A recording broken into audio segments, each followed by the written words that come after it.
High, কিছুদিন আগে তোমাদের বেশ কিছু গাছ দেখিয়েছিলাম, তাদের মধ্যে কিন্তু এই অ্যারোকেরিয়া গাছটিও ছিল। আজ আমি এই গাছটিকে রিপোর্ট করে দেব। এর জন্য আমি একটা ছোটো মতো পট সিলেক্ট করে নিয়েছি। যেহেতু গাছটি অনেকটাই ছোট, তাই এখনই কোনো বড় জায়গায় দেওয়ার দরকার নেই। এখন আমি গাছটির জন্য উপযুক্ত মাটি তৈরি করে নেব। এর জন্য নিয়েছি প্রথমেই ক্যালসিয়াম পাউডার, যেটি আমি বাড়িতেই ডিমের খোসা গুঁড়ো করে বানিয়েছি। এই ক্যালসিয়াম পাউডার আমাদের গাছের মজবুতি বা হার্ডনেসকে কিন্তু বজায় রাখতে সাহায্য করবে।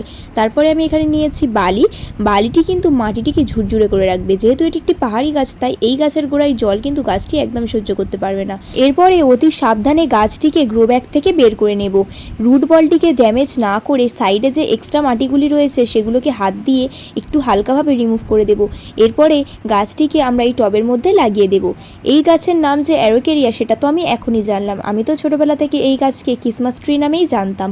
তোমরা কী নামে জানতে কমেন্ট করে জানিও। আজকের মতো চলি, দেখা হচ্ছে অন্য কোনো ভিডিওতে। বাই।